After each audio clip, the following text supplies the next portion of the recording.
Welcome, everyone. Good morning, good afternoon, good evening, wherever you are connected from.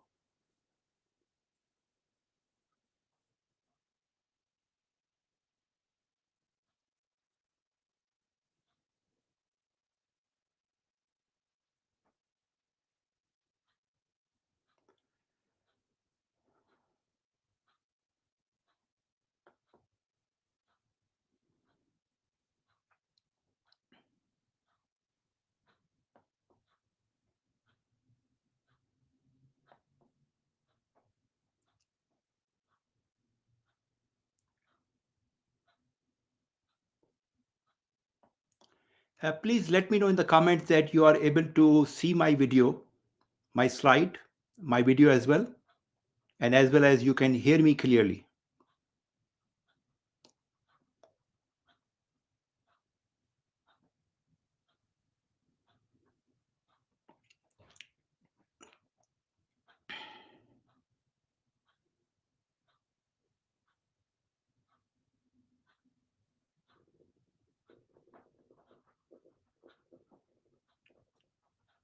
So I just want to ensure that the technology is working fine.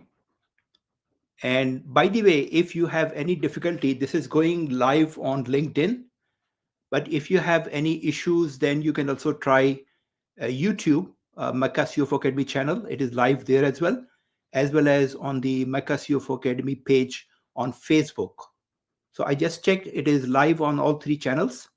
So hopefully you should be able to watch the entire presentation without any technical difficulty.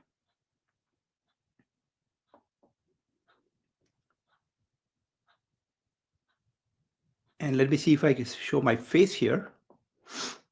So I hope you can see me now as well. And I see the comments that many people are confirming that they are able to listen to my voice clearly as well as my video, and of course the slides where I'm going to present my content for today. So folks, first of all, thank you very much for joining on this Sunday. I know that for most of you it is a weekend. Some friends in Saudi Arabia maybe just finishing their work, but anyway, thanks wherever you are connected from and whatever your time is.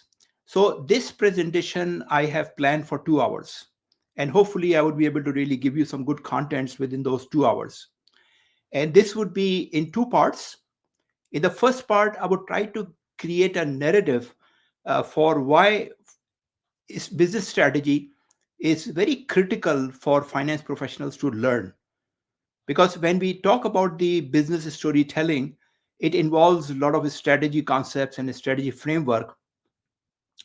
So in the first part of my presentation today, I would try to give you an overview what strategy is and how does it really link to the finance function and how does it link to the performance of the business. So of course, many of you are well versed with strategy, but those of you who have not had an opportunity to really learn it in little depth, so also take it as a tutorial from me in today's presentation about those basic concepts, basic ideas, because I personally believe that without really understanding the basic strategy frameworks, you cannot create a good narrative for the business. So if you are making presentation to your board or to your CFO or CEO, and you only know numbers, that's equivalent to number crunching. Sales increased by this percentage and a cost decreased by this percentage. They already know it. They don't need to really hear it from you. They want to hear the story from you, the narrative behind the numbers. And that's what I'm going to help you with the best of my ability. So you could start turning your financial presentation into some compelling business stories. And so first part is about the finance versus strategy, how these two functions really work together, what are the problems and how they should really overcome those problems, number one. So I believe that in this presentation, my audience are 90 to 95% finance professionals. So I'm really focusing and targeting my conversation to those audience. So hopefully that would be useful to you. In the second part, I will show you some real life examples, case studies, where the actual business situation, how could you relate to some strategy concepts and framework, and how could you really develop a story, and how could you present that story to your board or CEO or CFO or whoever you want to present. And in the final part of the presentation, I would give you some very practical tips. How could you develop that skill from financial numbers to stories and storytelling? That would be the final part. So I expect you, or I request you, to stay for the 2 hours. Now, this could have been done in 30 minutes, but it will not create an impact unless you listen to the entire presentation. So I have been doing this online training. Now it's almost 12 years after I left my corporate job. So I have learned a lot about the what works in the teaching or online teaching. So I have been doing this for 12 years.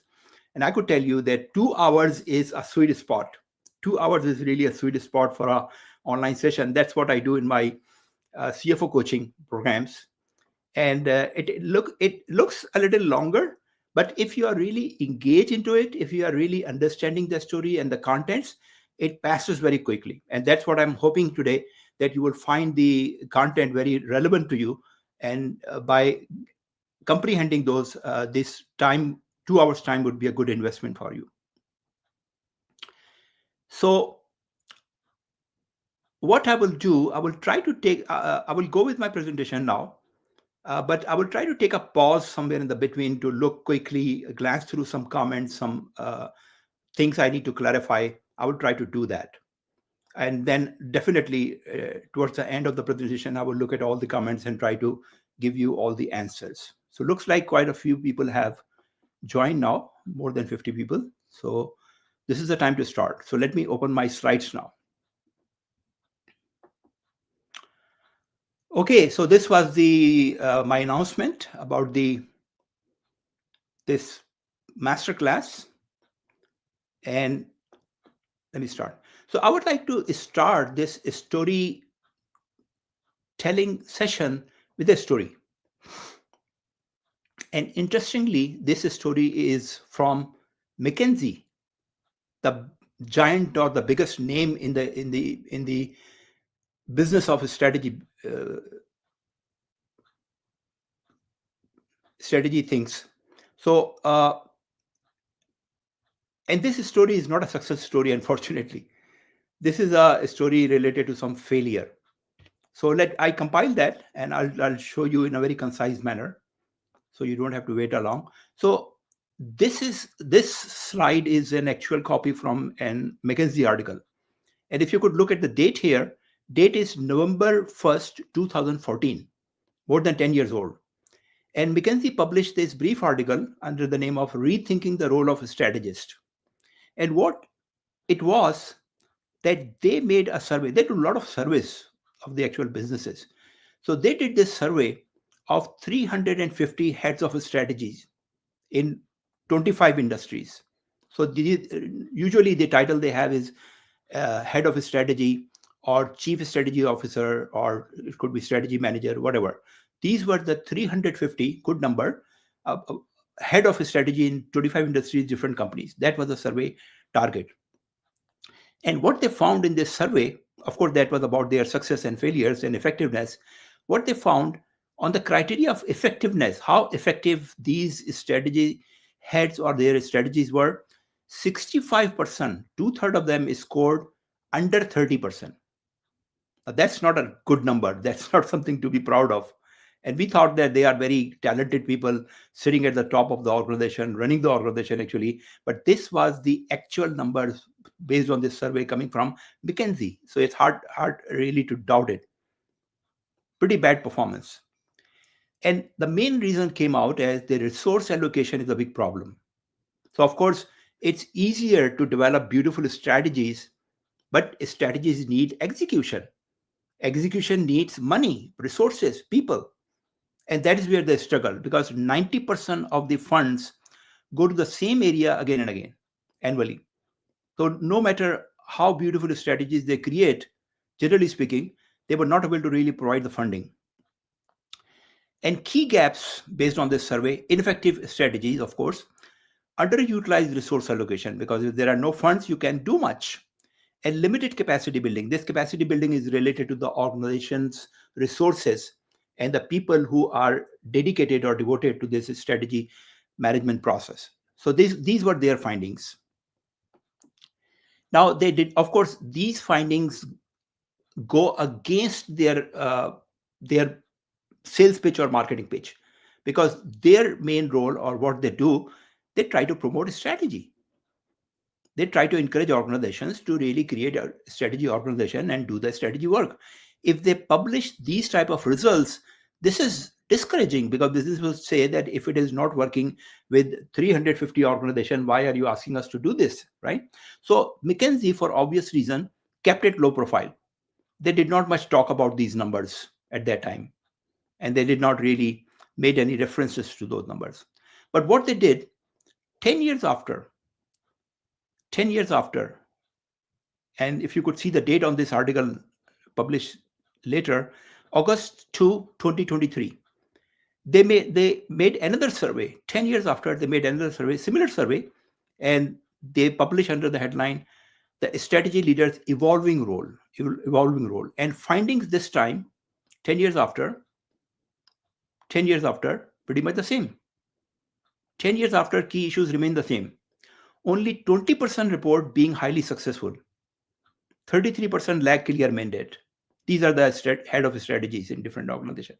Now, you would think that, look, these organizations who hire chief strategy officers, they are usually large organizations and they are very successful organizations. So they must be having very lot of success with this strategy. But look, these numbers from McKinsey telling a different story. 91% of strategy leaders now oversee additional functions, diluting their focus. So what happens that it feels that as if they are not doing much, these strategy heads or their staff. So whenever a new initiative comes, of course, CFO is very busy, chief operating officer is very busy, other functional heads are very busy. So who to assign for new projects? Well, looks like the chief strategy officer is not doing much. Let's give this assignment to that person. That's what is happening. And based on that low occupancy or lack of focus, 79% expect significant changes in their role within 2 years. They are saying, yeah, I'm head of strategy, but I'm not sure if I could continue, maybe my role would be changed. That's 79%, big number, right? Now, this time, again, it was such a bad outcome, they even did not publish an article.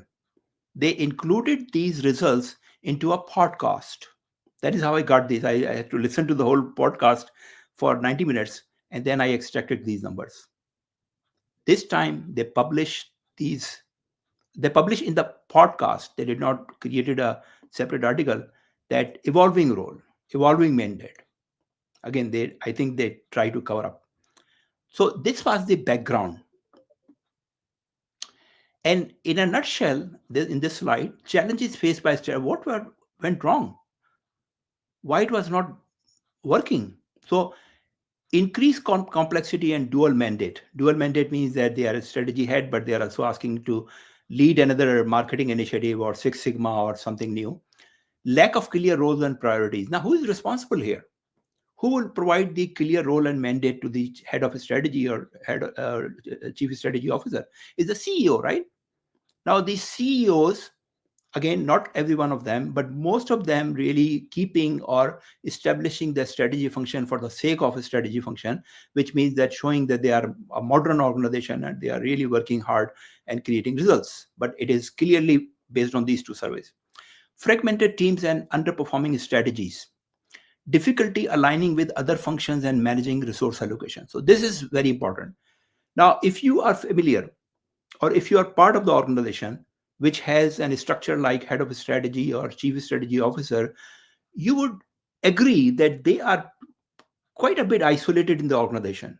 It's not like finance, which is penetrated across the organization. Is the strategy sitting in a corner, not many staff members, and they are generally seen as isolated, and they don't have much interaction, much penetration, except that they think that their interaction is with the CEO, and that is all they need. And low success rates in driving impactful strategy, so they are not influential because the whole organization does not see much results coming from them. Resource allocation, as I said, came as a major issue. And resource allocation is probably the most important thing to make a strategy project successful. It's easier to sit in the boardroom, in the CEO's office, create a strategy for the next 3-5 years. But when it comes to the funding, it's not an easy task. And in funding, you can imagine that what type of difficulty they must have been facing. So resource allocation is also pretty much responsibility of finance or CFO. So if CFO was not involved in the strategy and CEO promised a big fund allocation to strategy, there is a sort of clash because CFO is focused on the operations, CFO is focused on the liquidity, CFO is focused on keeping the organization running. And if the funding is required for a long-term project, of course, that is not the priority, and CEO understand that part. So again, it becomes a sort of clash. Strategy focuses on long-term goals. Finance often prioritize short-term results. Very clear. Overlapping responsibilities when it comes to resource allocation, CFO has to agree what money is being allocated to strategies. Misaligned success metrics. Financial KPIs was one thing, and strategic priorities are another thing. Lack of collaboration creates inefficiencies and slow. So one thing not many people talk about, but it's part of the reality, is the internal politics. It looks like that the large organization or good organization really working as a coherent team under the dynamic leadership of CEO, reality is very different most of the time. There are a lot of politics, there are internal power struggle. If CFO is not involved in the strategy process, CFO does not give much weightage to those processes. So again, as I said, not every CEO is responsible for it, but many CEOs are not doing their job very well, effectively, to creating a collaborative environment at the C level, and then organization has to pay a price for it.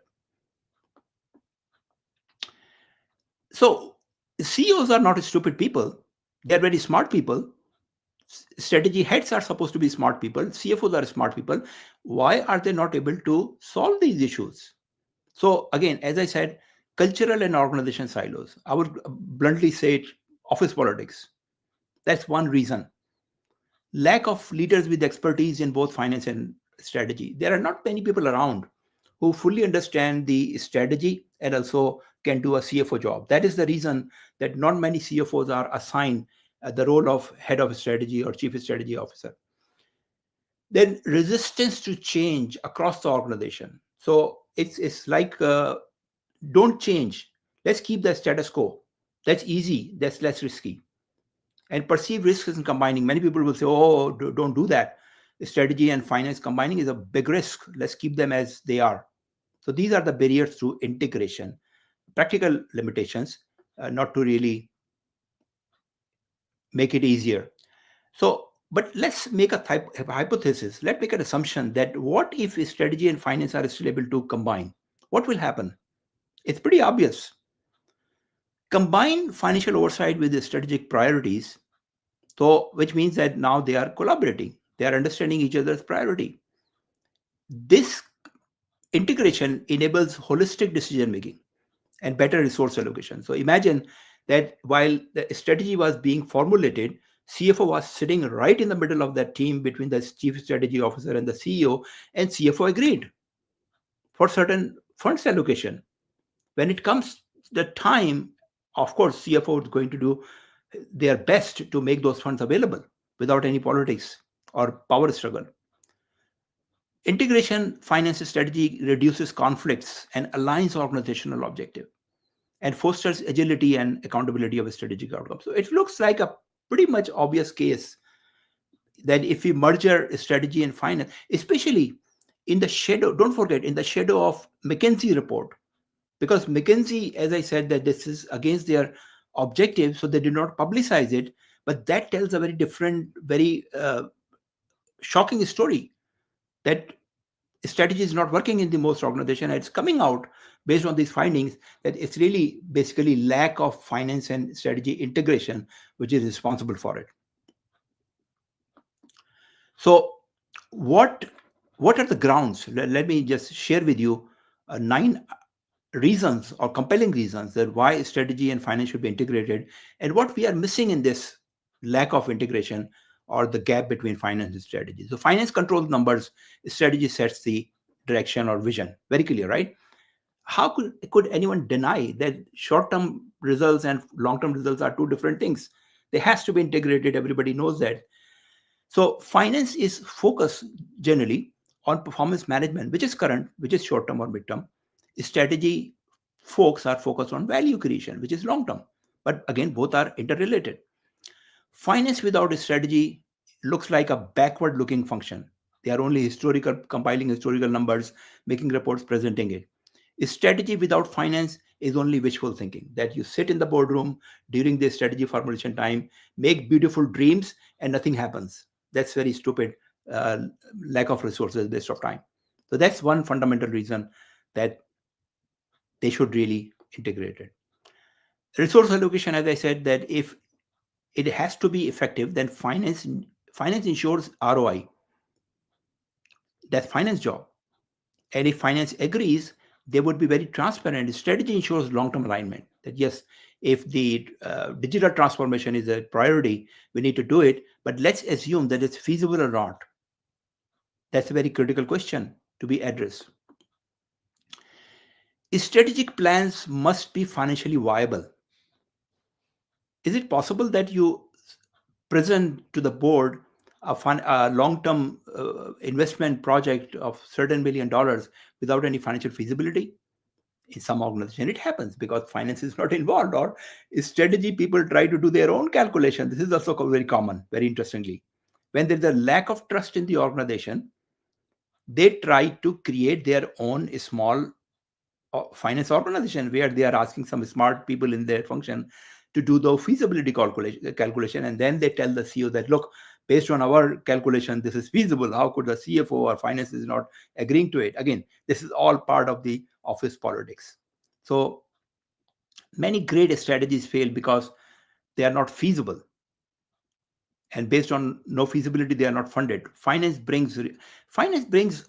basically, I mean, in terms of the realism, cash flow, discipline, and risk management, they probably do the better job than anyone else in the organization. And if they are not involved, then probably organization is not doing a good job. Finance teams see the full business picture. That's true. That's very true that finance is the only function in any business organization which is involved across the board. They are involved with each and every function in the organization, and they understand, especially the senior finance professionals and CFOs, they understand the organization across the functions. That's the only function. So if they are involved in the strategy, probably they could really help the organization or CEO much better than anyone else. Boards and investors demand finance-backed strategy. Now, if only chief strategy officer is submitting plans for multi-million-dollar projects and finance is nowhere visible, I don't think the board or the shareholders are comfortable with that scenario. They always like to see an endorsement from finance or CFO for those big investments. And when CFO is involved, it builds a lot of credibility with the shareholders and the board of directors. Then scenario planning. Now we are getting more and more complex in terms of the business models, and there are things happening which are very difficult to be predicted or projected or forecast. So scenario planning is very common now. And scenario planning is basically looking at different possibilities or options, what could happen. And again, strategic thinking is part of it, but so is the financial modeling. And who is expert or who can do a good job with the financial modeling? Again, finance. So this has to be created in conjunction with the two functions efforts. What if scenarios are strategic in nature but require financial muscles to simulate outcomes? And a blend of agility and risk preparedness is required for such what if analysis or what if plans. Performance management needs strategic context. So you cannot run operations only focusing on the short term cash flow type of things. There has to be some link with the long term planning. So not all KPIs are equal. Some matter more depending on the strategy. Finance can measure metrics that qualify progress towards the strategic goals. Again, as I said, everybody understand that it's the connection between the two, which is the core of success, short term and long term. Short term has to be focused, but in alignment, in line with the long term planning and long term vision. Finance can quantify the value of intangible. Now that's a very gray or muddy area where nobody has clarity. So for example, the value of the brand, the value of the marketing investments, and a lot of other intangibles, the intangibles like people. In traditional historical accounting system, we don't have the ways and means to really measure them, but smart CFOs know how to create assessment for them, reasonable estimates, reasonable valuation, where the investors and external parties would agree to accept those values. So finance can build models to connect intangible investment to the long-term value. And this is what we are talking about here. In this short presentation, I'm going to share with you certain strategy models, which are basically not a perfect solution because that's not the requirement or objective, but they are reasonably good enough to really use as provide as approximate valuation for those things or measurement for those things. So we don't need full 100% auditable numbers. Management team or leadership team, most of the time they need approximate numbers which are easily could be produced using those strategy models. And finance plus strategy, if they are combined, think of this, visualize that finance and strategy is one function and they make joint presentation, they work together. For CEO, it's very, very comfortable scenario because it doesn't has to deal with the internal politics or power struggle, and both when they present together, it's much more reliable. So these are obvious reasons. I mean, I can give you another 50 reasons, but I think that's very obvious that what benefit would be if the finance and strategy could work together in an integral way. So in my opinion, even if it is not happening at a mass scale, it's inevitable. It has to happen. Finance and strategy have to merge together sooner or later. So future CFO is a strategic CFO. There is no CFO in future without having a strategic insight. If that is the case, that CFO is a controller, not a CFO. And this is Gartner. In many organizations, the strategy function now reports to the CFO because that is where execution, numbers, and accountability meet. Very true. So what are the best practices now in the market? How is it possible that we are talking about something with nobody practices, right? So here are a few numbers, a few information I could share with you. And I label them as best practices. So here are some of the best companies, what they are doing. So this is Apple. Apple's integration of strategy and finance. Now, Apple is a very successful business model, but also a very complex business model. And what they have been doing since the launch of the iPhone in 2006, 2007 is remarkable. They have done a remarkable job. And what could be more complex than a business model for Apple, where they have to focus on the current operation, current results, as well as keep in mind fully integral long-term planning. So Apple's CFO works closely with its strategic leadership to allocate resources effectively towards long-term innovation projects, such as product development. And iPhone, Mac, and those things were very successful. But look, Apple is doing a very good job by shifting their revenue from these old legacy products to these services. So, by aligning financial decisions with the strategic goals, Apple has maintained its position as a leader in innovation and delivering strong financial performance. Look at their financials. They have one of the best margins in the industry, and still they are fully aligned with the future. A lot of work is going on. So Apple is a beautiful example of how the finance and strategy working together. Then we have P&G. P&G is also a very large, very successful organization, and they have a different business model because they have hundred of products, actually brands. And they need to keep a very careful balance how much they are investing in different brands and what is the life cycle of different brands. So P&G CFO and a strategic team work together on portfolio management. They have a portfolio of products and brands. That is how they manage, deciding which brands to invest or which brands to divest, and repositioning based on the financial performance and long-term strategic fit. This collaboration between finance and strategy ensures that resources are directed toward areas of highest growth potential. Again, as I said, it's a very different model than Apple, but they are doing a fantastic job fully balancing between the short term and long term. Then we have Microsoft. Now, Microsoft was an old traditional company, but they have come out very successfully, rebranding themselves, repositioning themselves. So since Satya Nadella has taken over as the CEO, their direction or strategic direction significantly changed. So they prioritized aligning strategy and finance for the to ensure that the results are really ensured and guaranteed from those combinations. So CFO and strategy leaders collaborated closely with prioritizing. What they did, they were totally depending upon the old legacy products like Office products and some softwares, and they started to focus on Azure, which is the cloud-based initiative, and they had very successfully repositioned themselves. So this alignment allowed Microsoft to balance its financial health with long-term growth, and now they are in the big investment in AI, and it looks very promising what they will be doing in the future. So that's another good example of the uh, finance and strategy alignment. And I think there is one more company. So Microsoft, P&G, Apple. Yeah, we covered that. So 3 examples for the best practices. Now let me move to the models I want to show you and explain you how you could use it.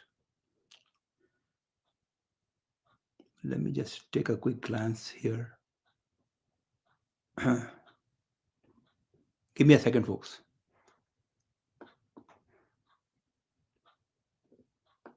Okay, so if you are not familiar with the strategy process, this is a very brief diagram in front of you on your screen, which shows the strategy management process.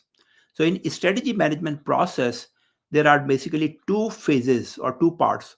One is the strategy formulation, or you call strategy planning, where you build a strategy for future. And the other part is deployment of that strategy or execution or implementation of a strategy. And within those 2 phases, there could be more details like high level strategic objective, what is the mission, vision, and value, what are the plans, and what are the resources that are coming from high level planning, and then execution, strategic implementation, how resources are allocated, and how the performance is evaluated. Now, people talk about strategy all the time as if this is one process. In my opinion, these 2 processes are very different within the strategy processes. For example, strategy formulation or planning is considered easier part. This requires for you to sit with the stakeholders or some few people in the boardroom or in the headquarters and talk what you want to achieve in the future. Easy, right? And you can create beautiful strategies in 2 days or 2 weeks or 2 months. But that's it. You isolate yourself from the world and you try to do some dreaming and visioning. And if it appeals to you, you say, this is my strategy plan or a strategy document for the future. The real challenge, the real difficult part is the execution. So you can create beautiful strategies. How are you going to achieve it? And in strategy formulation or planning, you can involve few people. There may be 3 4 people who could do the whole thing, or maybe 10 15 people. But when it comes to execution, the whole organization need to be involved, from sales and marketing and logistics and supply chain. Every function has to do some work to make those strategy realized. So strategy execution is a lot more challenging. And where the organization functions fit, as I said, strategy formulation is easy. Of course, strategy formulation or planning has to be owned by the CEO. So CEO is involved in creating a plan for a strategy.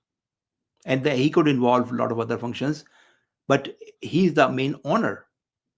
Strategy execution, mainly from an organization structure point of view, is best done by CFO or finance department, because finance, we are talking about strategy execution. Basically, we are talking about performance management. What you do, how do, you monitor the results and you make corrective actions. So while every function or department has to work, finance can do a good job by monitoring the whole process of a strategy execution. So whether you involve finance in a strategy formulation or not, they have to be here. They have to be here in the execution part. And if they were not involved, then it becomes a challenge, because they probably do not fully own the strategy, but they are part of the monitoring and execution. But keep in mind that this is the overall process of strategy, so you could understand what role you could play as a finance professional.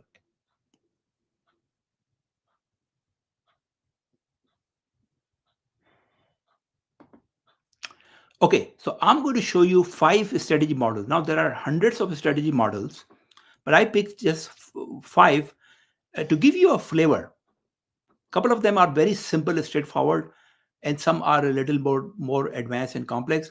But these 5 models will give you a flavor what it really takes to learn those models and use them in your financial analysis and create compelling business stories to influence your audience. So let's start with very simple SWOT analysis. Now, SWOT analysis is so simple that people all the time talk about the SWOT, but it's a strategic tool. Simple, but it's strategic, right? And the beauty of this tool is that you could use it for organizations, for products, for people, for organizations, for anything imaginable, right? So simply, as it is obvious, I don't have to really explain that much. What you do, basically, you try to identify strengths. Let's say that you want to talk about an organization's SWOT analysis. So you try to identify organization's strengths, organization's weaknesses, what opportunities are available to that organization, and what are the threats coming to that organization. Now, usually, to differentiate between strength and weaknesses and opportunities and threat, we say that, or we focus on internal strength and weaknesses of organizations. Like, they may have a very good HR process, that's a strength. They have a weak marketing department, that's a weakness, but those are internal, right? Opportunities or threats are external. So what opportunities are coming? Maybe another big organization is looking to take over that company. That's an opportunity for them. Or threat may be that if that taking over organization is not a good organization, that become a threat. So from which point of view you see, opportunities could be threat as well, or threat could be opportunities as well. But again, we are saying that we try to identify these 4 categories, and ideally you try to identify at least 5 to 10 items under each. 5 to 10 items. And as I said, that you could use the same framework for products, for people, for departments, for functions, for organizations, for anything else. So let's see what examples we have to really explain SWOT. So here is Microsoft example. So we are trying to analyze Microsoft certain business situations using the SWOT analysis. So what happened with Microsoft lately, that they were very successful for a very long period of time, uh, having Windows product, Office products. They were their main bread and butter, and they were very successful. But later on, lately, the revenue started to flatten based on the changes in the business environment. The cloud was becoming very common. So around those times, about I think 8 to 10 years ago, they started to change the model. And change was that instead of really focusing on Windows and Office products, they started to focus creating cloud services, which is called Azure. Azure is now one of the major platform where they sell their cloud services. So look at some financial numbers, so which will really help you. What are we trying to relate here? The financial numbers with the strategy. So in 2014, Office products, Office Suite, and Windows, they were contributing 60% of the revenue. That's a big number, more than half, 60%. And then they realized that probably their revenue is not growing as well. And if you don't do something significantly, they would be out of the business very soon. So around those time, they started to focus on cloud business, cloud services. And in 2022, 2 years ago, until 2 years ago, their revenue increased to 53% of the total revenue for cloud services only. Of course, Windows and Office declined, but cloud, they grew very fast. And on the average, they were growing that business 32% year over year. That's a pretty fantastic growth. So that's the financial side. Let's see what do we see from a strategic side. So let's look at from the SWOT analysis point of view. When it comes to SWOT analysis, of course, we will first try to understand where Microsoft stands.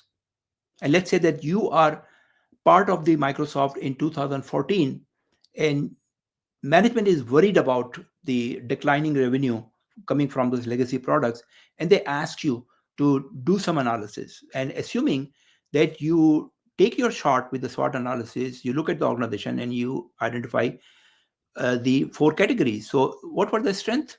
Its strength was that it is a global enterprise with a large customer base. Even if at that time in 2014, when the revenue was declining, that was still a strength. They have big customers across the world, a global, well respected, well recognized organization. Definitely, no doubt, good strength of the business. Then they look at the weakness. What was the weakness at around those time? And weakness was that legacy desktop business model was declining. Sales was going down. This was a big worry for the organization. What was the opportunity? Opportunity was other organizations were coming up with cloud services like Amazon. Amazon was not originally not a cloud company. It was an online retailer, but they have some internal strength. That's a different story, that they capitalize on their strength of IT team and cloud services and created a different business segment. But for Microsoft, it was not an internal strength. It was only a weakness, that they were losing some businesses. The opportunity was they look around outside and they thought that maybe cloud and AI integration would create an opportunity for them. But threat was that around the same time, Amazon was growing very fast, Google Cloud was coming up very fast, and the question was that with these two big giant competitors, will they be successful or not? Right? So basically, with the part of the SWOT analysis, you try to evaluate the strength and weaknesses and opportunities and threat, and see that what is most feasible for us, where we have the most chances of success, and then you try to create a strategy, long-term plan, and you try to deploy it. The strategic story for Microsoft, if you were part of the analyst, or if you were CFO of Microsoft, how would you present it? Your pitch of the strategic story is that our declining desktop revenue revealed a strategic weakness. It was strategic, not for 1 year, but it's going down. SWOT analysis showed us that we were overly dependent on licensed software. With the size of Microsoft, there were too much dependence on one product line. Satya Nadella's pivot to the cloud leverage, it was Satya was very much sold, very much convinced that cloud they could really create a new future.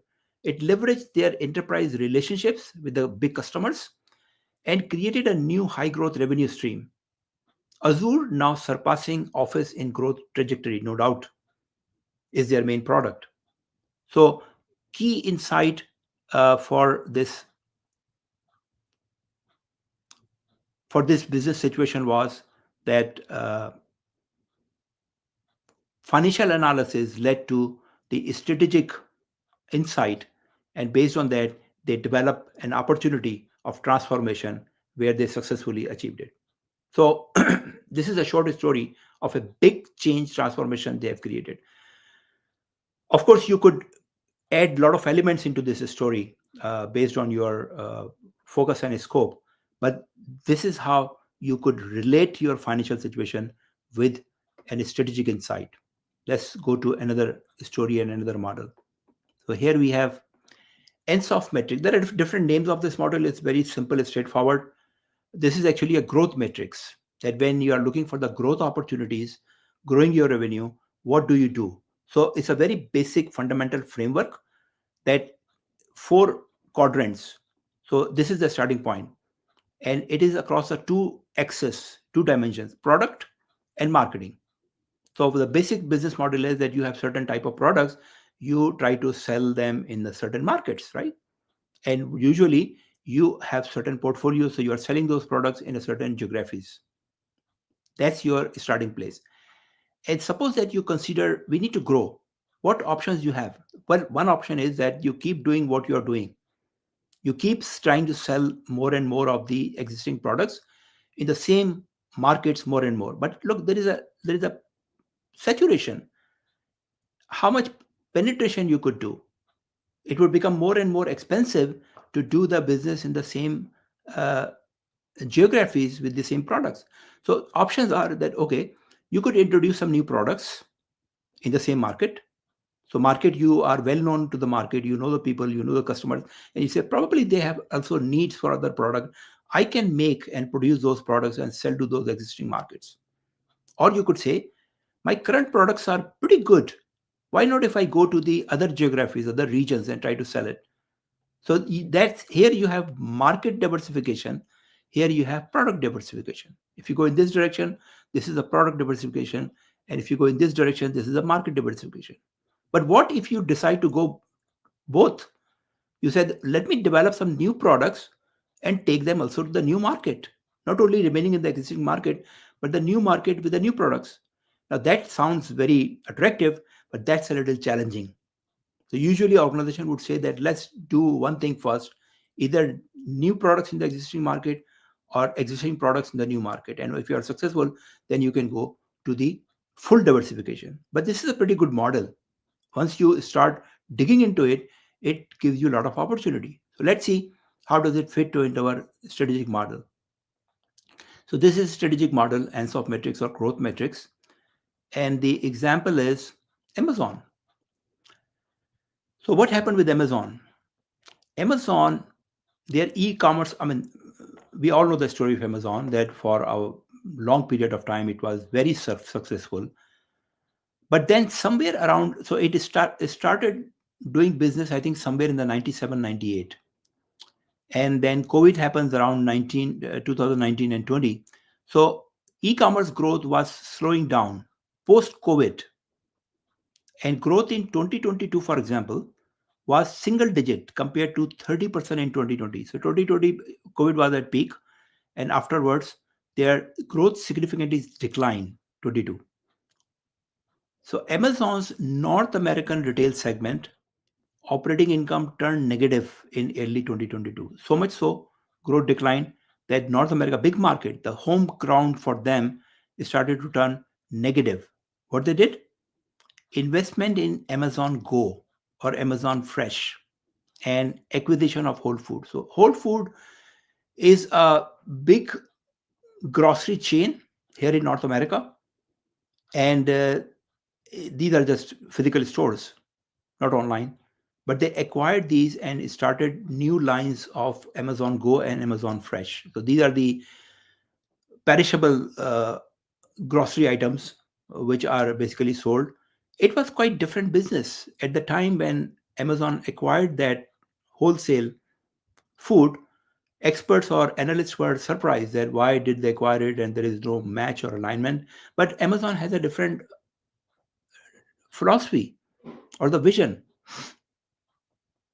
If you go back to the growth matrix here, sorry, here they basically took a risk going to full diversification, new product, new markets, or maybe you can say that it's new product but not new market, but new market in the sense that their market was only online shoppers, and they acquire Whole Foods, which is a new product, and they started marketing to the shoppers who go to the store. So they are new segment of customers. So from that point of view, it was a full diversification, again more risky. But what happened? Let's see. So from a strategic point of view, let's see financial plus. Yeah. So they invested into these new products or new channels. And if we look from a strategic point of view, so ends of strategy, they go for product development very clearly, right? We saw that expanding formats, physical plus online, not only online, but physical plus online, and diversification from online to hybrid retail. Now, whole shop, whole food groceries are also available online, but it was originally a retail store, brick and mortar store. What is their strategy story? With online retail maturing or slowing down, Amazon applied the Ansoff metrics, entered physical stores, new product.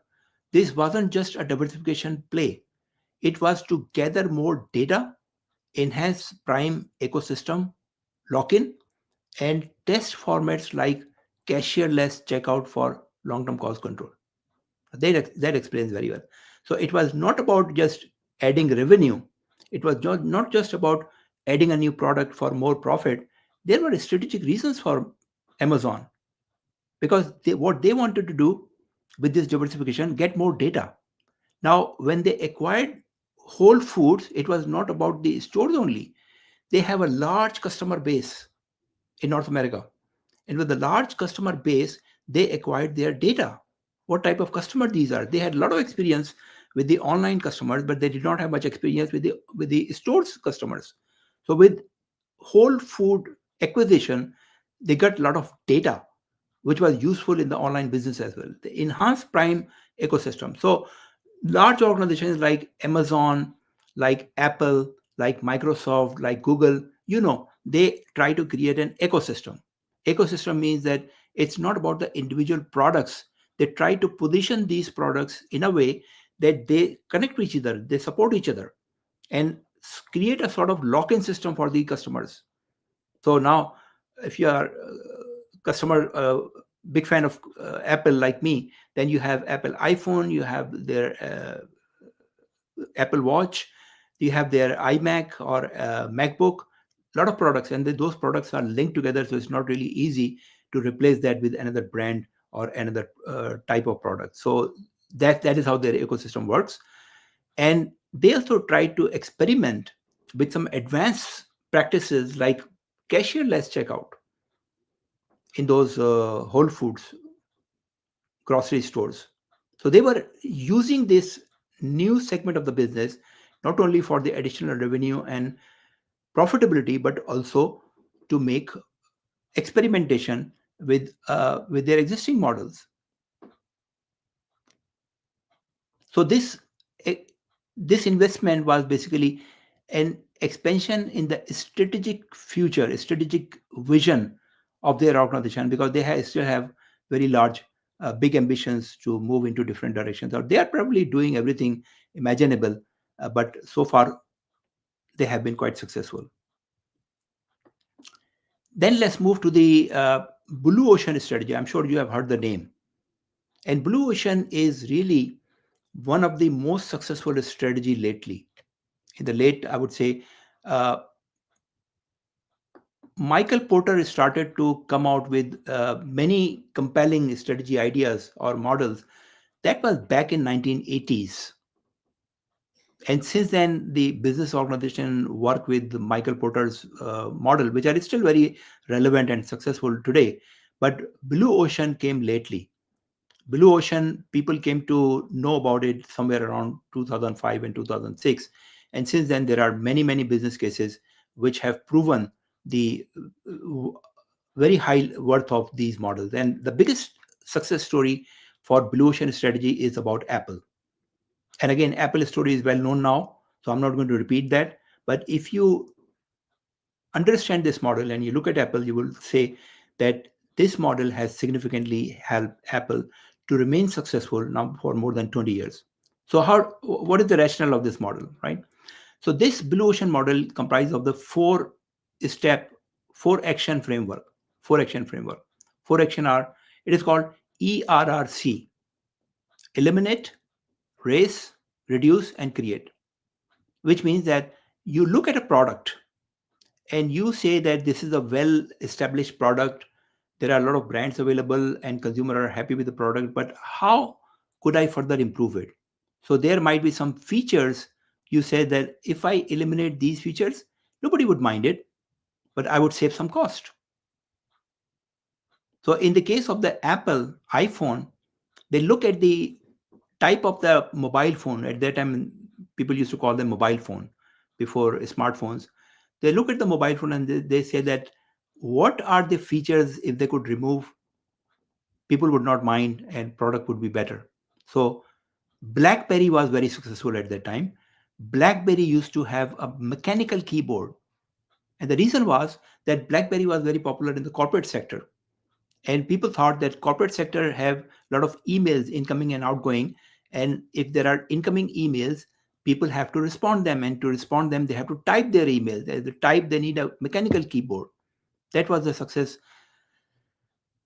reason for BlackBerry. Then Apple came with iPhone, smartphone, and they eliminated this keyboard.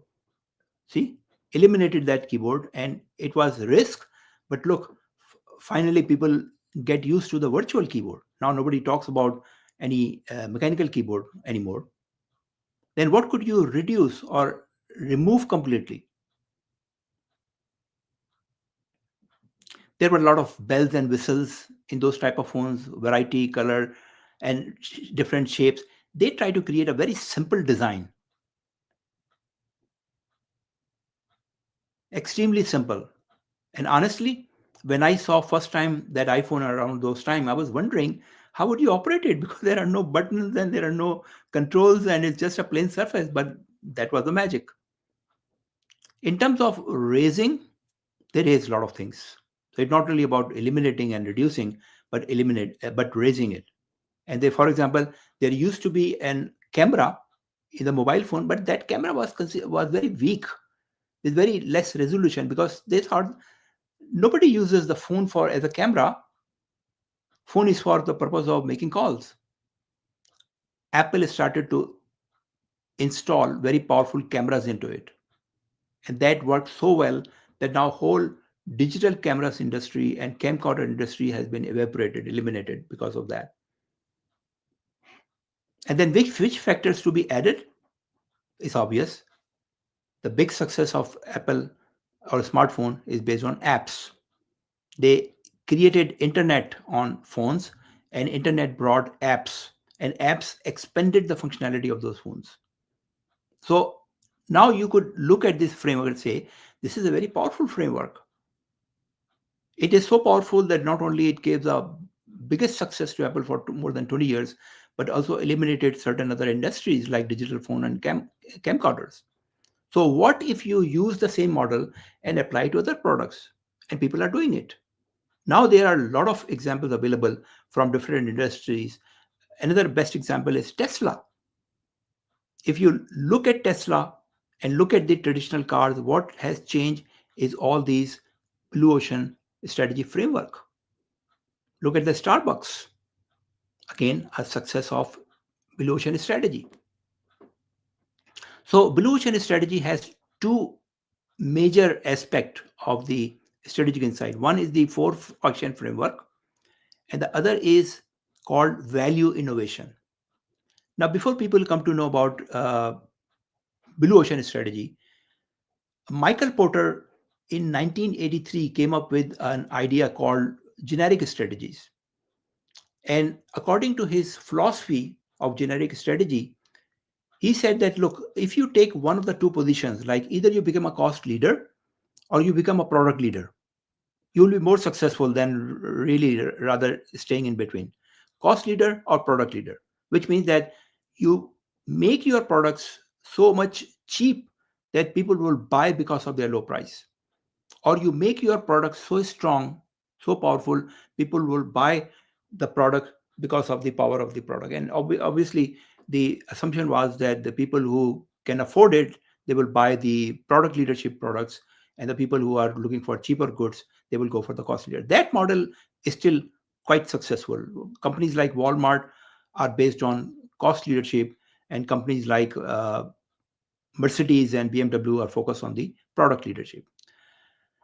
But in the meantime, since 80s, businesses were doing a lot of experimentation.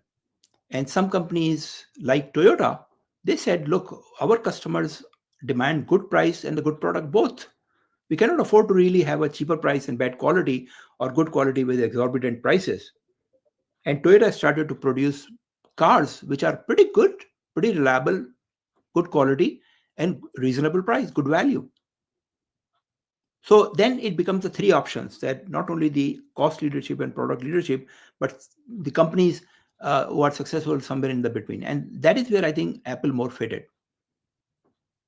But the basic concept, basic framework, or basic demand of that model is that you don't try to reduce the cost only at the compromise of bad quality, or you only do not try to improve the product quality based on higher cost. You try to achieve both. So this value innovation picture you are looking at your screen, it says that reduce the cost and increase the value for the customer at the same time. Same time. That's pretty unrealistic, right? That's what the company thought. But look, humans have very unlimited level of creativity and innovation and capacity. And then we started to see the examples where companies, one after another, started to produce models which are able to reduce cost and increase value. And again, what Apple is doing, what Microsoft is doing, what Starbucks is doing, what Tesla is doing, exactly the same thing.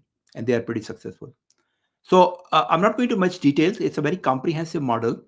I suggest that you look at on your own. There is a lot of information available on internet. But let me show you the application of this Blue Ocean strategy model here with some actual businesses. So Apple again, but again, we are not talking about the Apple's main product, but some special products. So Blue Ocean strategy with reference to Apple Watch. Let's talk about that. Apple Watch launched in 2015. And I think despite the huge success of iPhone, Apple has always been very worried that what would be the next blockbuster product which would replace iPhone. So there is a product life cycle. Sometime it has to saturate and something else has to take their place. So Apple Watch was one of the effort of Apple to create a product which would replace iPhone. Did it replace? Probably not, because the revenue or the penetration was not that level. But the strategic move they made deserved some insight. So Apple was heavily reliant on iPhone share sales. In 2015, it was more than 60%. I think today is still very large, around 50%. But Apple Watch launched in 2015, and by 2022, they created another new category which is called wearables. Wearables, not only this Apple Watch, but also some other devices or AirPods or different type of things. And that category grew up to $41 billion annually. 40 billion and now close to 50 billion. 50 billion is a big number for this small category product. Many Fortune 100 companies are of that size, which Apple has created. So simply by bringing a new product category, they have established a profitable new line with strategic insight. Now, this is not the replacement of iPhone. This is a new category, which is somewhere, I mean, what would you call it? I'm sure many of you have Apple Watches. And I made a little survey in my coaching class yesterday that those people who have Apple Watches, I asked them, why did they buy it? And my question was, did you buy it to watch time? Of course not. Then why did you buy it? And of course, there were different reasons like brand appeal or lifestyle or other things. But then I asked them that, are you still using it? But they are not using it. They own it, they keep it, but they are not using it. Why did they buy it? That was an interesting discussion. But let's look from a strategy point of view what Apple Watch has done for Apple. So here it is. So Blue Ocean element was that they wanted to create a new category, new category. So part of the Blue Ocean is to think innovatively, not focusing on the customer, but new markets, new customer. Said, okay, we will create new category, which is in the health category, health, but also technology product and a lifestyle product, luxury product, right? So this product gave them entry into the health and fitness. Now, health and fitness is a huge industry. And with the technology background, Apple has a lot of leverage to bring new products into it. So that was the strategic reason. And no direct competition. Look, they did not compete with the traditional watches or fitness apps. So Fitbit is a product which is very leading, very successful in the fitness products. But Apple Watch, you cannot say it is a fitness product only. And Apple Watches is not competing with Rolex or Citizen or those watches, right? It's an altogether different category. That is the beauty of Apple. Blue Ocean strategy. You try to position your product and services where it does not compete with the existing competitors. So their story is that Apple Watch was not just a new product; it was a blue ocean move. Rather than fighting in saturated phone or laptop markets, Apple created a lifestyle health tech ecosystem category, contributing over $40 billion a year and building retention into their device. Again, this is part of the ecosystem. So I also have an Apple Watch. Why did I buy it? I did not buy it. My wife bought it to gift me, and I'm just keeping it. I'm not using it.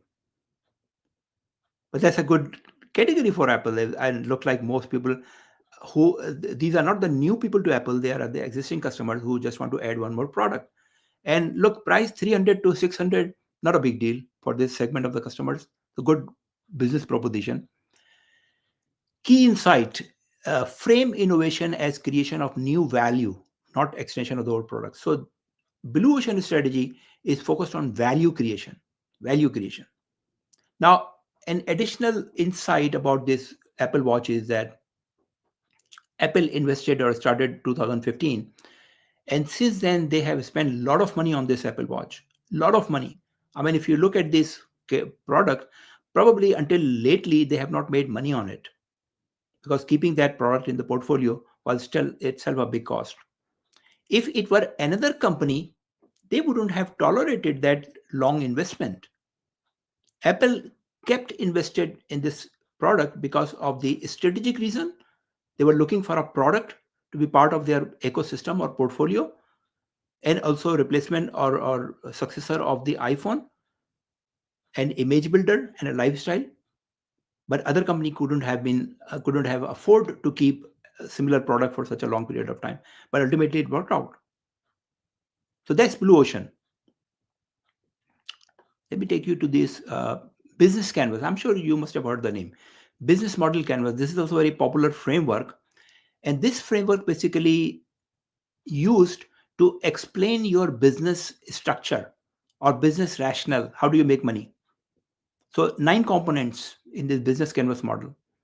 It starts with a value proposition.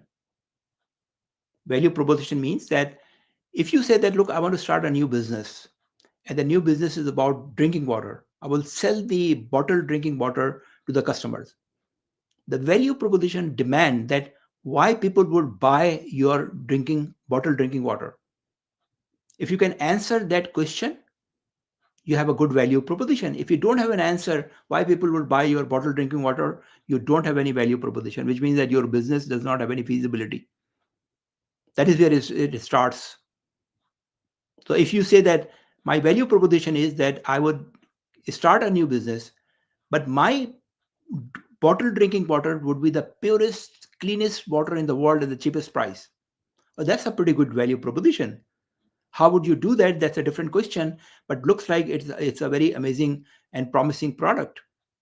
Then you can go to the other area. How would you execute it? So once you identify your value proposition, you say which customers would really buy from you. You say, look, I'm very popular in my neighborhood or in my city. I would convince them to buy. That becomes your customer segment. Then say that how would you deliver those products? You say that, okay, I have a delivery truck. That would become my marketing channel. And then how would you ensure that customers keep buying those water again and again from you? You will say that they are my friends. I will keep my friendship good. So they will keep coming back to me. And then, so that's the marketing part. And then next question is that how would you produce that water? So you say, okay, I would install a hydrant or some water source or some other thing to create water. And then I would hire a few people to extract the water and pack into these bottles. And then I would have few key partners like my partnership in the city government to keep me doing those functions. So those becomes your business component. And then of course, very important financial, you will say these activities will create certain revenue, and from that revenue, if I deduct cost, I will make some profit. So now you have an idea that how business model canvas works. It's basically a whole business plan you put on a sheet of paper, and if it makes sense, probably business is feasible. But you could fail even at the first level if it is not really a well crafted, well thought out plan. So let's see how do we apply these business model canvas in a real scenario, real situation. So here it is. Now this is about Airbnb. Again, another very successful business. So Airbnb during COVID had some struggle. That was again around 2020. So revenue dropped 30% in second quarter of 2020. Second quarter of 2020. And their burn rate spiked. They were burning cash. Company delayed. They were planning IPO, but they delayed because it was really not good position, good timing. And that time they cut 25% of their workforce and paused a new project of luxury verticals because of that slowdown in the business. If you look this from a business canvas model point of view, what was wrong, what was happening in this business, then you could analyze like this, the business model canvas view. Key resources. Now look at these items are coming from the business canvas model component. There was one item, key resources. What was the problem with the key resources? Their key resources were the host, the people who rent out their property, and the platform they have created, digital platform. These were their key resources. And the problem was in the value proposition. Their original value proposition was live like a local. You go to a household, the owner is visible. You can talk to those people as if you are visiting your old friend or old relative. That became irrelevant because people were not traveling much during those times. So customer segment little will change. It shifted from tourists to remote workers. Now, the only people who were traveling around those times were the remote workers who have to go their workplace, not every day, but for some meetings, and they were using Airbnb. The channel, digital booking remains strong. So that held them. That did not change. Their story was that COVID destroyed our core use case. COVID basically attacked or ruined or spoiled their main value proposition. But using the business model canvas, Airbnb reframed the value proposition, offering long term stay and remote work retreats.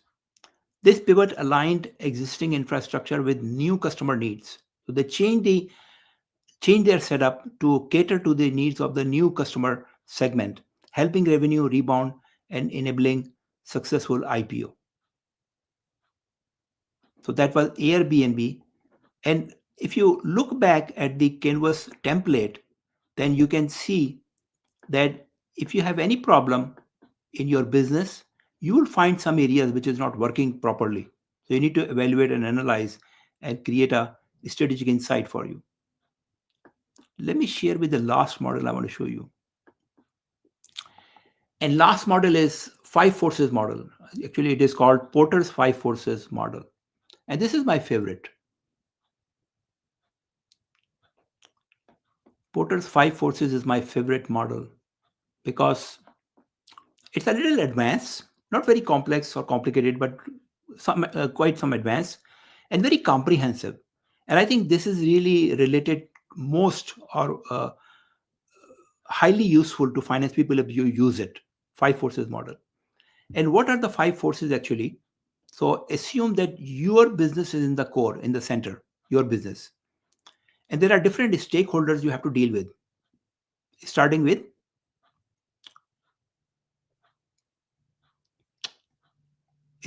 your existing competitors.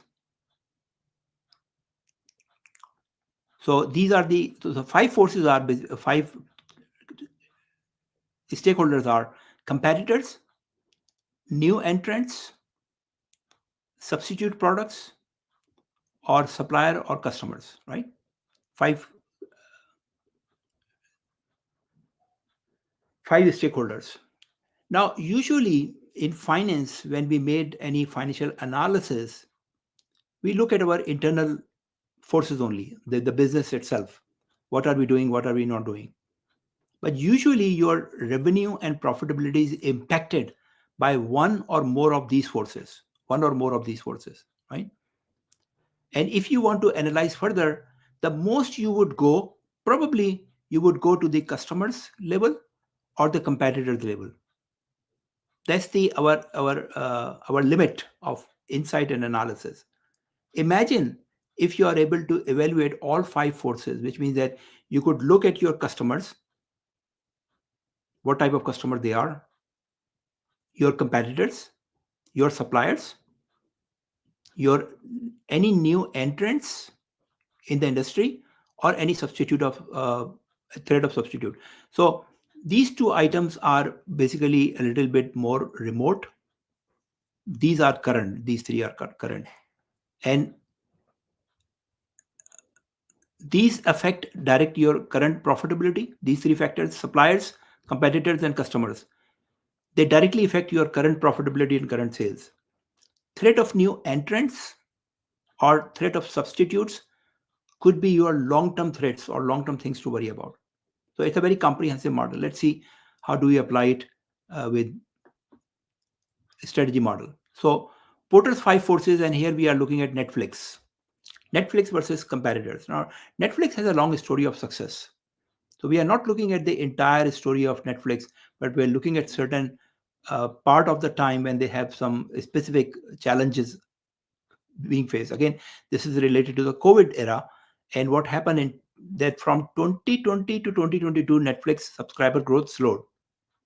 Although you might have heard or learned that Netflix basically benefited from COVID in terms of growth. That's true.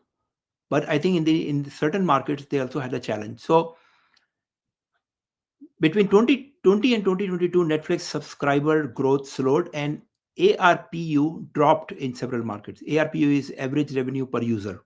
That is how they measure their penetration into the market. So that was in certain markets going down. The Q1 2022, Netflix lost 200,000 subscribers. For the first time in a decade, for the first time, they lost 200,000 subscribers. Stock dropped by 30% in a day. That was a setback, not a big setback, but that was a setback in certain segments. So how do you analyze by using five forces strategy model? Okay. So Porter analysis, you will look at the five forces, which means one is rivalry. Rivalry is basically related to the competitors. What the competitors are doing. So competition for Netflix is really intense. The first major competitor is Amazon Prime. Amazon Prime is global, and wherever Netflix Prime is there. So that's a big competition. But then there is Disney, there is HBO, there is several other players. It doesn't look like, but it's a very competitive industry. So that's the rivalry or competitive position. What about supplier power? Who are the supplier? So high producers, There are few well-known names in it. Supplier are basically the contents provider for Netflix type of companies. They don't have anything to manufacture or process, but their suppliers are contents producer, and that is still very uh, high leverage for suppliers, because those suppliers, those content producers could go to Amazon Prime, they go to HBO, they go to Disney, they go to Netflix. Buyer power, buyers are like people like you and me. And for us as a customer of Netflix, we also have increasing power, increasing ability to move from provider to provider, which means that it's not a big deal to change from Netflix to Amazon Prime or even YouTube. There are a lot of options available to people like you and us. So we are also very powerful. Basically, what you are trying to assess in the Porter's analysis, these five forces, you're trying to make an assessment how powerful or weak they are vis-a-vis your business. So it looks like that customers or the people like us are also very powerful. Threat of substitutes. So cinema industry or theater industry was basically impacted adversely because of the Netflix type of services, right? So that was a substitute for cinema and theaters. But now there is another substitute for uh, streaming services, is probably gaming or other entertainment or YouTube. People need some good time to spend their time. It could be a Netflix or a gaming adventure or theater or any other thing. Barrier to entry. Barrier to entry is somewhere in the middle, because there are still competitors. Now, in the long term, probably one or two streaming services would survive. Not everyone, but they are not surrendering yet. Content production is a very expensive job, but they are still producing contents in a very fast manner, so that they're spending a lot of cost. So it's medium. Technology is easy, content is hard. Technology is easy, so creating a setup for like Prime and Netflix is easy, but creating contents, producing content is a challenge. What is your story? The loss of subscribers is not a blip. It reflects intense rivalry and shifting buying power, which means that every one of them is doing intense marketing, which means that we are getting influenced by those marketing, and we are tempted to switch from Prime to Netflix or Netflix to HBO, for example. Porter's model tells us that we are no longer the only option. The whole global world has become availability of these services, so it's multiple choice available to consumers. That is why we launched an ad supported tier and cracked down on password. So one problem this industry is facing, that if you subscribe to Netflix, for example, right, and you get an account, and that account you can access through your password. Now, it's an online streaming, right? It's very hard to really see. There is nothing tangible or physical in your house. Your friend asks to share your password with that friend so they could also use that services, and many people do that. And that is not fully legal. Now, it's not a big deal, but it is not allowed by Netflix or similar services. So they ask that you can only keep within a household, but if there is relative or friend, they have to buy their own subscription. So that was a leakage in their subscription, and they try to tighten it by making some measures based on this situation. So this was the Porter 5 forces analysis for Netflix. As I said, this model is very comprehensive. Imagine if you are trying to analyze and evaluate, your business is struggling for somehow, right? Nobody knows the exact reason, and the outlook also doesn't look good. Now, if you take Porter's 5 forces analysis and start making analysis force by force, which means starting with your customers, like what we identified here, what are the choices available to the customers? What is their purchasing power? What are their preferences? That would give you a lot of things. Then you look at your competitors. What are the competitors doing?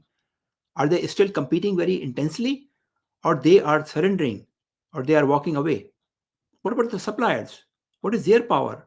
How much they're inclined to provide contents at a cheaper or higher prices?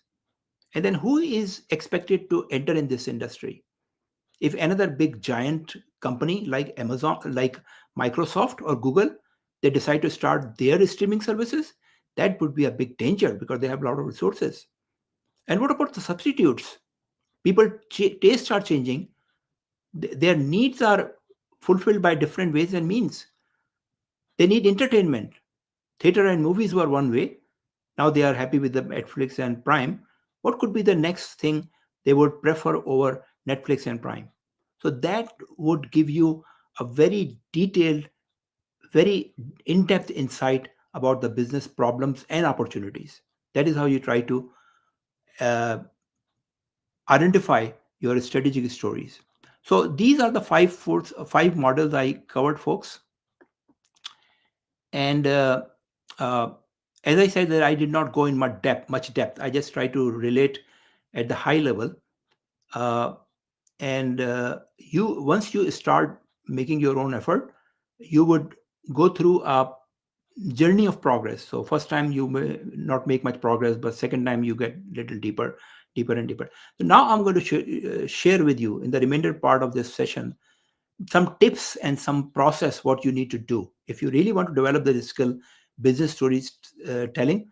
Then you need to follow a few things based on my experience. So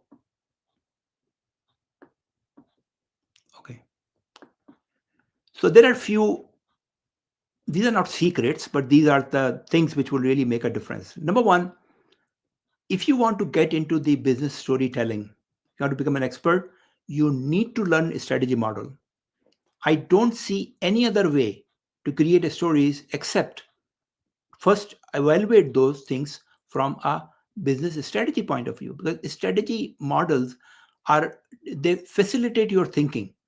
Many things you cannot think about, but when you apply your business situation to a strategy model, it facilitates your thinking. It creates the more vibration in your thinking, and that is how you come to know the areas which you could make part of your storytelling. So that's number one, basic fundamental, learn basic strategy model. Number two, comparison. Try to make several comparisons, because only comparison will give you more insight. So what type of comparisons you can make? First of all, try to compare periods, that your current period has certain results, certain profitability, certain revenue, certain other things, and what was in the last month or last quarter or last year, what was the trend in the last 5 years. When you compare those numbers with the trend with the previous periods, it gives you insight. Oh, now when I look at the numbers for last 5 years, I realize, oh, 2020 was impacted by COVID. You didn't think of it, right?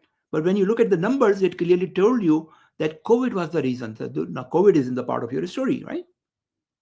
So it always helps you by comparing different periods. Now those different periods, not only the calendar year, but it could be your plan, it could be your budget, it could be your forecast. So first you look from historical point of view, what was the actual situation in those last periods, but then what was our plan, what was our forecast, what is our budget, why are we different, why are we losing, why are we exceeding. A lot of questions will come in your mind, and then you jot down those things. Then next step, you look at your competitors. Now this is the time to get out of your company. I could tell you that based on my experience and observation, 95% finance people who are responsible for making business analysis, they don't look outside their company. It's not in their comfort zone. They don't know anything about the industry or competitors. They only look internal. The most they do is looking for the prior periods and the budget period or the plan period. That's it. That doesn't give you insight. A story always comes from outside. So you need to look at your industry, you need to look at your competitors, what they are doing.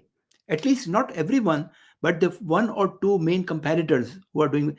If you are in Netflix, you have you bound to look at Prime, what they are doing, how is their performance.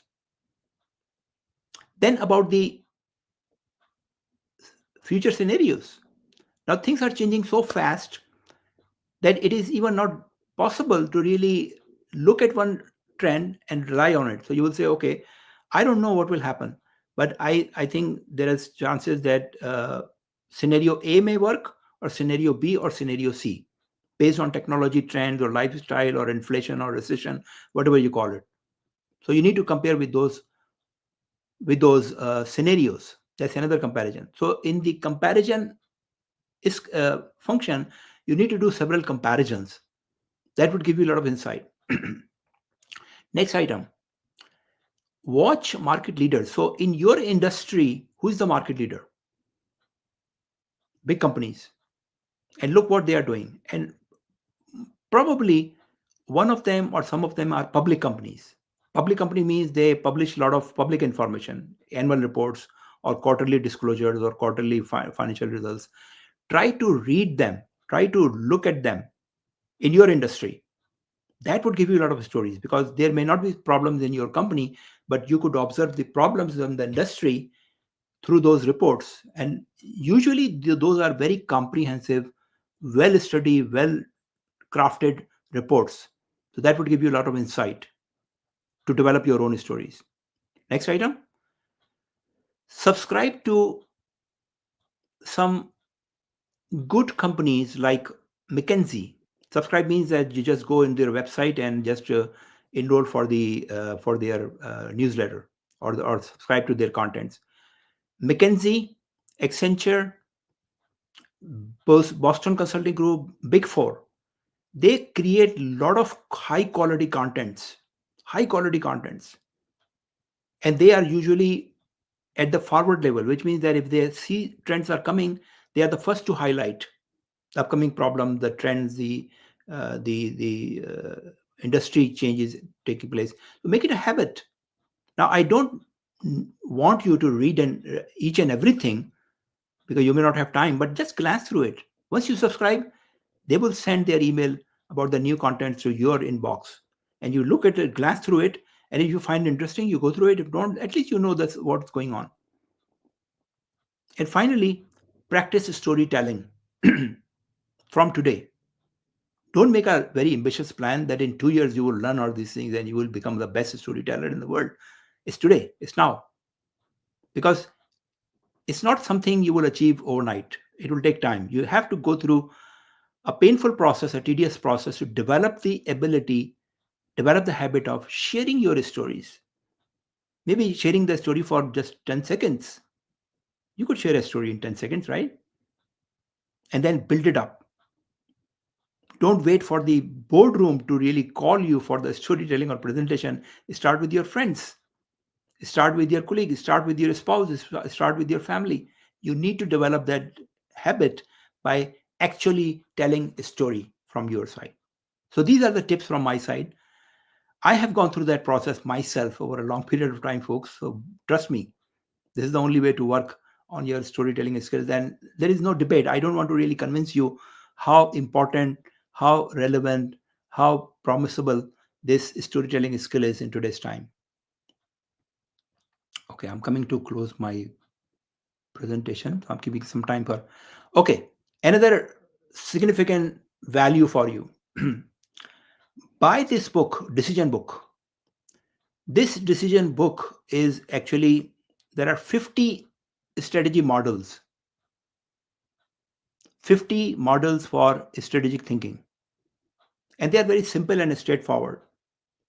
And actually, let me show you, if I could show you.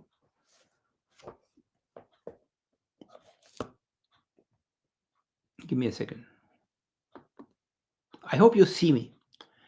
So this is the decision book. It's not very bulky. It's a small book, but there are 50 strategy models. And in a way that they are a little explanation, and then there is a sketch or diagram to show you what this model is. And to start with, the first time you're trying to learn these models, this is the best book. As I said, a small book, 50 models. Then it also has some amazing format. So try to look at what I'm trying to show you. So this is an index. I'm not sure if you could see that, but in this index, you could see they have categorized these 50 models. You can use these models to improve yourself or to improve others. So 4 categories. How to improve yourself, that's one category, and there are about 15 models. How to understand yourself better, that's another category where you have about 12 models. How to understand others better, that's another category where you have 12 models. And then how to improve others, there is another 8 models. So this is amazing book. I suggest that you buy it. And the first phase, you need to really learn those models. Very simple, straightforward, 2-3 pages, and you would get it and then try to apply it. And there is another book similar. So you don't have to buy 2 books, but just for your information, this is a similar book. This is strategy book. I hope you see that. Uh, this has 25 or 30 models, but also some basic starting material. If you really want to learn a strategy and don't want to go too much burden, then just buy this book. And this has half the book is basic strategy topics. What is strategy and other things, and then 25 models. So these 2 books are your basically toolkit for the strategy models. That's the first thing you could do. I think the price of these books is not more than $10-15. So maybe $20-25 you can get both the books. Let me show you more. Okay.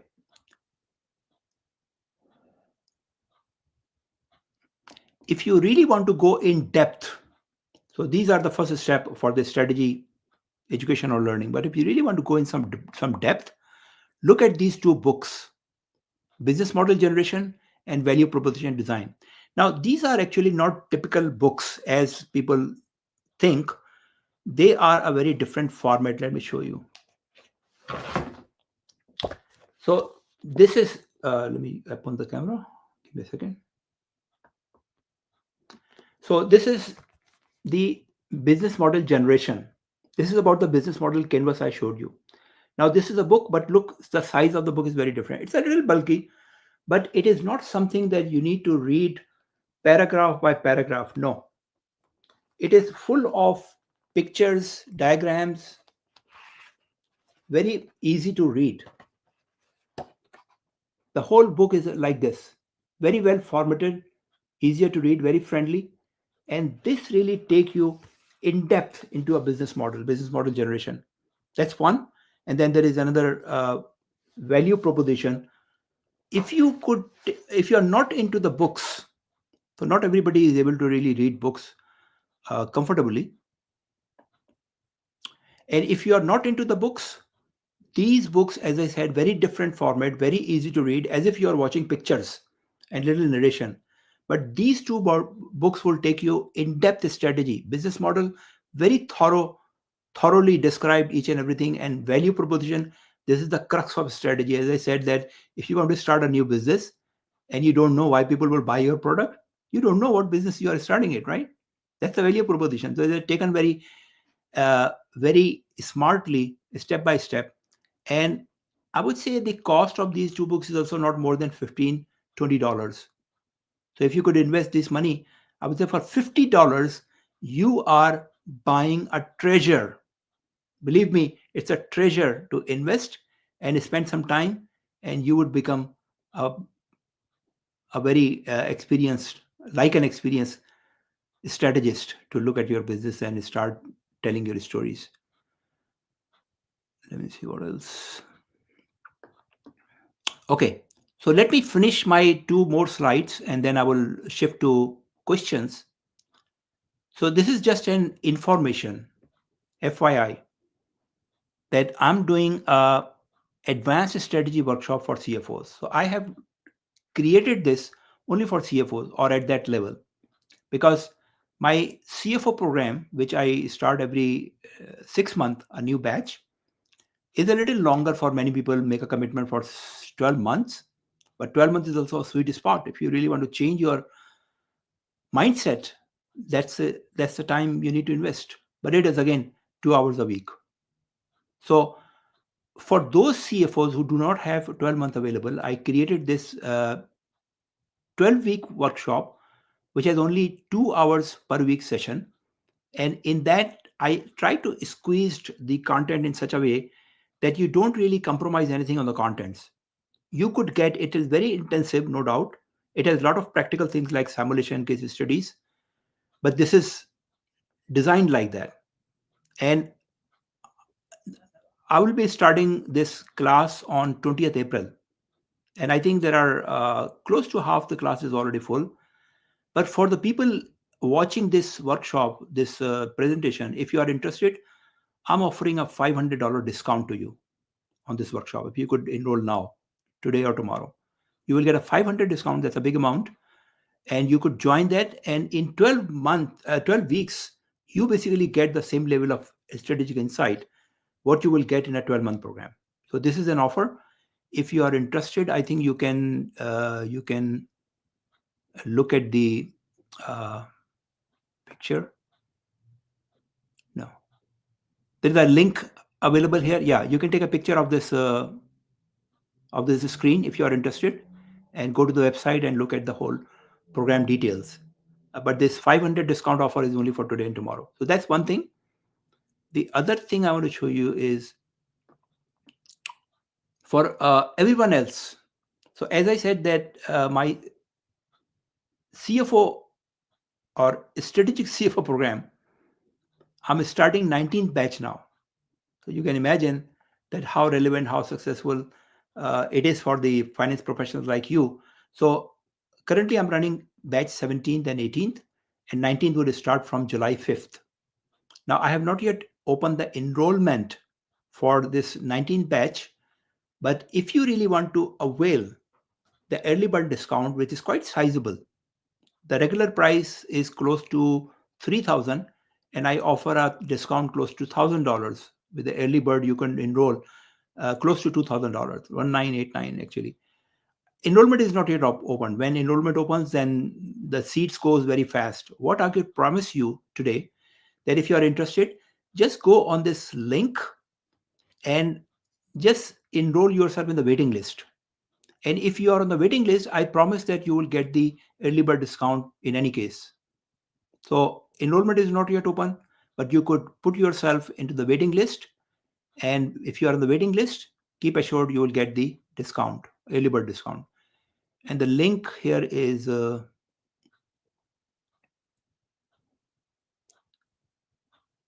me show you. Yeah, so this is the link at the bottom of this page. You could take a picture if you want to, and go on the website and check the details. So these are the two announcements I wanted to make. And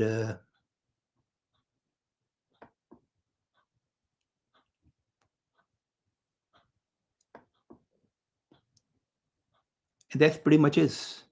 Okay. So let me now switch to the comments or questions, if I could. I still have some time. Okay, there is a lot of comments. So where do I start? I don't know. Let me go to the top and then go downward if I can. Let me see. Okay. There is still quite a few people are sitting there.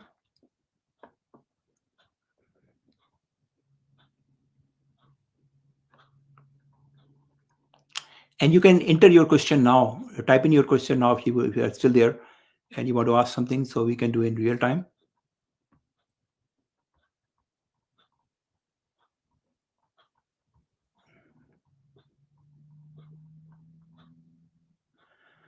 Okay, where finance is limited by management in terms of strategy execution, what should be done? Okay, good question. So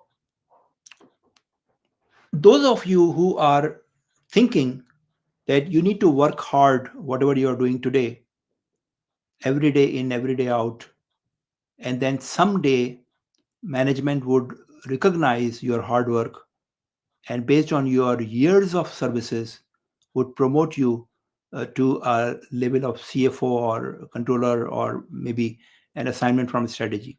That's not going to happen. That is not going to happen, unfortunately. But you have a lot of leverage, you have a lot of power, you have a lot of opportunity. What I described in the beginning of this presentation about the lack of organizations to work with finance and strategy in an integration manner, that's your opportunity. Organizations are not in an ideal situation where they could merge these two functions. But if you are in finance at a senior role, at least manager and above, or controller or CFO, you have a lot of leverage. Nobody would stop when you are doing financial analysis. Nobody would stop you to consult the strategy models, create your strategy stories and insight, and make presentations to the management or the board of directors. Nobody would stop you. I used, for the last 5 years of my career as a CFO, I always called myself a strategic CFO, actually global strategic CFO. Nobody gave me that title. I earned it. I earned it in the sense that when I talked to other people, I talked about strategy and globalization. And people look at my title, nobody ever objected because I was demonstrating that strategic role or position. So this is a good news. Bad news that probably you would never get an official promotion to those strategic roles. But good news, you can do it yourself. I'm giving you all the tools. I'm giving you all the strategies and the approaches and the things you could do. If you promise to really follow my list here for the secrets of storytelling, if you promise to follow and read through 4 books I have suggested you, I promise you, I guarantee you that you will have some strategic role very soon in a couple of years. People don't do the work. Unfortunately, people only complain. So things do not happen itself. You need to make them work. I hope that answered your question. And then I have, there are some long comments. I'm not sure if I could read the whole thing, but let me see. My understanding in your case may be that the management may be more focused on achieving short-term targets or performance. This is always the case to satisfy the shareholders. In my opinion, make them aware or understand how strategy execution brings long-term value creation, and in return how it will sustainably rewarding them, as well as, look, they already know it. Don't think that you could educate your CEO or your management by giving a lecture about the benefit of strategy execution. As I said, there are internal politics and the power dynamics or the distraction are so strong that they think, or they don't think that they need to really make bigger changes. Things are working fine. Keep the status quo, keep the course, and things will continue to work like that. So, as I said, that don't expect them to make a change. You have the power. You are empowered to make that change gradually. Try to do that. That is more promising than anything else. Question: can you please comment or for at least 5 minutes, okay, on how to conduct a strategy audit? Please elaborate on steps and practical testing and other. I don't think that, first of all, I never got myself into the strategy audit type of process, so I don't know whether I'm the right person. But I think I don't know that what is your purpose of really conducting a strategy audit. A strategy is something that if you know a little bit about a strategy, you can just go into the organization, or if you are part of the organization as a CFO or controller, and if you, for example, develop some knowledge like the 4 books I have suggested you and listen to a few of my lectures, you could do the audit, not very formal audit. I've not heard of any formal strategy audit, but you can make an assessment that how strategic that organization is. And I think that would serve the purpose for most of the situations.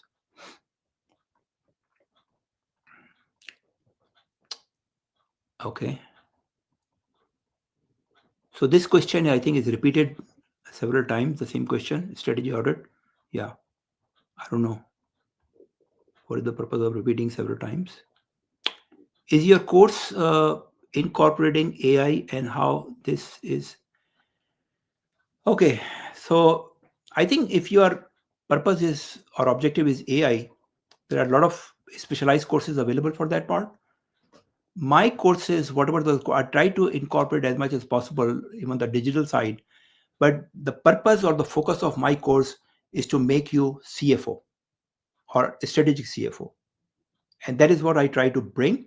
If that is your objective, I think you will find everything relevant. If something else, And especially it's difficult for me to explain that if you are looking for some technology, but what is your objective with that technology? If you want to become an AI specialist, then probably I don't have any course for you. So it's only for the people who have the aspirations to reach to the C level or C suite. Then you will find my program very relevant. Now, I don't see any other relevant questions here. So this is also the time for me to close the session now. But feel free to drop me an email or comment or something. I'm available so many places on the internet. Drop your question and I will try to get back to you as early as I could or to the best of my ability. Otherwise, I think the presentation was useful for you, I hope.